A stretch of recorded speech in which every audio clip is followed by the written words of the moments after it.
Oh, it's time. Time to get radical. Viewer discretion is advised. Welcome to Radical Comment of the Week for August 18th through the 24th. These are the very best comments from that time period. If I seem somewhat disinterested in this, it's because my mind is somewhere else. My mind is elsewhere. Currently trying to choose between maybe 5 or 6 rims for the Chevy Impala. This is a big choice. Big choice. I got to look at these things probably for several years, okay? I'm not one of those guys that change their rims out every few months. No, this is like a major life decision. Major life decision here.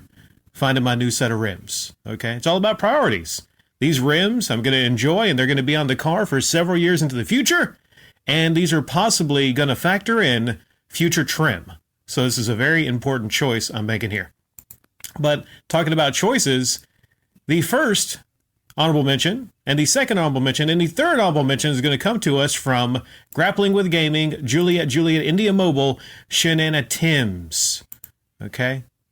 When I get back and caught up on comment of the day, I'll go back to reading the honorable mentions, but right now, we're just kind of trying to breeze through this for a while. You know, bear with me, my apologies.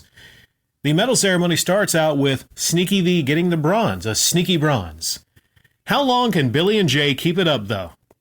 It's like any other fan base. Once it starts stagnating, it's going to be either they start doing things differently or they fail. I don't see them being creative when they've admitted to copying the American Pickers and putting a retro gaming hunting spin to it. They attack anyone who raises any concern up on their channel. They've been caught slipping in their own lies about not trying to make money off of their Cho Chaser movie. I just don't see them rebounding because of the lack of creativity unless their fans really appreciate watching Three Stooges-like comedy that's as dated as hell, and the fact that more people are catching on to these manipulative e-begging YouTubers more and more. Are they going to start up a money-chasing channel segment next, where they don't hide their e-begging antics, and they try to ridicule how people give them money in exchange for their lack of creative efforts? I'm sure other YouTubers can rebound like you suggested, but I wouldn't bet on it with these guys after their movie comes out. They can change also creatively, but it doesn't mean they won't become less relevant if someone more interesting supersedes them going forward. We'll talk about creativity. That's one thing that kind of shocked me when people said that there was going to be a Game Chasers movie. I'm like, wait a second. Don't you have to pass some kind of a bar for creativity to have your own fucking movie? And then I saw the trailer and I saw the acting or lack of acting. And I was like, well, I guess just anyone can have a movie, right? Just anybody. So the thing is, on YouTube, there's a very low bar for creativity. And you see these movies from these people and these channels and you're like, really? Did that deserve a movie? Did that deserve a movie? I mean, some people really like the AVGN movie, but let's be honest here. You know, does a lot of this lend itself well, you know, taking the nerd from the basement to a feature-length action movie? I'm like, I just don't get it. Like, and I'll never understand it. And people have low expectations for these movies, too. They're like, well, you know what, for a YouTuber movie, it wasn't that bad. Okay, really? So that's the expectations here? And it'll be the same thing with the Game Chasers movie. Even if it's like somewhat halfway decent, which it probably won't be, there'll be people wanting to give it a fucking Grammy because it's just YouTubers, you know? People just like them, you know? Next up, with the silver medal, Dumez. I have some life advice for you, Rick. Sit may have been an expression where you said you swipe your debit card when you buy a game. But if you want to move towards being a real winner, you should always use a credit card to buy everything. You can get cash back or air miles or whichever rewards are best for you. Credit cards will pay you to use their payment cards. Unless you have shitty credit or cannot handle a credit card, all of us responsible adults should always use credit cards. And you get added benefits like purchase protection if the item does not arrive. You dispute and you don't pay. Mine even comes with a 2-year extended warranty on everything I buy. A lot of people don't know about that perk. My Visa has a 2-year warranty. If I buy a PS5 with a warranty and it dies 13 months later, Visa will buy me a new one. Some people I recommend this to tell me, no way, I'm scared or I will spend too much if I have a credit card. But then I point out, so your plan is to be an out of control loser. And if you are good with that, just plan on being such a loser you cannot control your spending, get some fucking confidence in yourself, grow up, and spend responsibly. Spend exactly what you are now doing with your debit card, but do it on a credit card instead and just pay that shit right away. All the suckers that use debit cards are subsidizing the rest of us, actually, as we get the benefits, and they got to pay the difference in the big picture. Well, I'd say that's arguably some great tips there, but to each their own. Okay, as far as saving money, and you're talking about possibly saving money. Okay, I'm the guy that I'm probably going to do a lot of saving money tips, maybe throughout the channel, maybe not standalone uploads, but you're talking to a guy, Dumez, that has saved $5 for several months, taping up their debit card. I had a short screwdriver in my back pocket. I set on my debit card and it like cut it through the middle, right? But you know what? I had some clear plastic tape. I taped it up and I was proud when I went places like, you know what? It still works, right? Well, I broke down and got me a debit card and everything like that. But I'm doing little things throughout my life to save money. And the little things do add up. For instance, my tire shine. What I'll do is, when it gets really low, I'll just take the top off of some tire shine. And the tire shine's, reasonably expensive for what it is and how long it lasts. I'll just, turn it over, put it up against a wall, and, let it drip out for maybe, 20, 25 minutes. I do the same thing with a car wash. Just put up against a wall, boom, and then I come back, and then it's a whole lot more in there.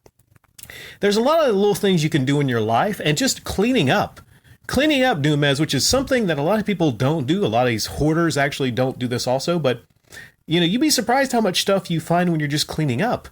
I was cleaning up the bathroom and, cleaning up, it was, a little bit messy, right? And I found a toothpaste, and I thought, well, you know what? That's $6 I don't have to spend on Colgate, right? So the thing is, there's all these little things you can do in your life to save money. And I'm sure a lot of people in the comment section might give us some tips, Dumez, on also how to save money. And next up, finally, we got the gold medal. Not that much of a wait now, These are going to be kind of streamlined. So I say finally, but this might not even clock in at maybe 10 minutes. Arioka gets the gold. You can't try to reason with extremely lonely simps without real friends in life. These morons are even donating to people who are just talking, eating, or even sleeping on camera in platforms like Twitch. I'm not sure if this is a thing on YouTube yet, but it's probably a matter of time. White Knights claim these people are entertainers who deserve to be paid.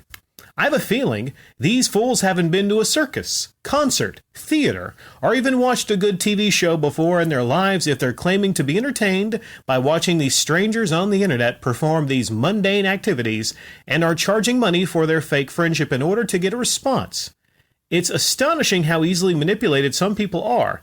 As an experiment, I'm going to start writing on certain eBeggin channels or chats that in order for me to comment or participate in their chat, I'm accepting donations since I'm also an entertainer for people who enjoy reading laugh out loud. Obviously, they have to know. Wouldn't you have to know, Arioka? Wouldn't you? That these people desperately need friendship. They want you to be their friend. These same people. I say often, hey, if you saw an episode of CSI that you really enjoyed, much more entertaining than one of these live streams, would you throw money at your television? Well, they probably actually would not. You know why? Because within YouTube, within Twitch, there's this idea of friendship. Right? The people on the TV screen, you see wrestling, you see, who's the big wrestler now? Okay, well, Roman Reigns. How many people? I know a lot of people don't like Roman Reigns, and he's a heel, but bear with me now. Now, if an episode of Raw stopped for a second, and Roman Reigns looked at the camera, and he was like, "How's everybody enjoying the show? Everybody enjoying the show?" And then, there was a little donate window right there, and there was something on your TV to where actually it could read a debit card. I don't want to give any ideas to new tech or whatever, but I wonder, if Roman Reigns consistently did that and broke character and talked to people, and, you know, he acknowledged Billy and Jimmy and Johnny for their big donations, I wonder how many people would donate more and more and more to get noticed. It's at the core of my argument against this bullshit is the solicitation of fake friends and fake friendships. These are internet strangers. These are not your friends if they're taking money from you. Arioka, I would never take money from you. So the weird thing is, a lot of people come by this channel and they say I'm angry, I'm hateful, and all this kind of stuff. But at the core of it, I am not taking any of your fucking money. I'm not taking your money. So I put that same challenge to other supposed YouTubers that actually supposedly care about their fucking audience. Quit taking their money for almost nothing.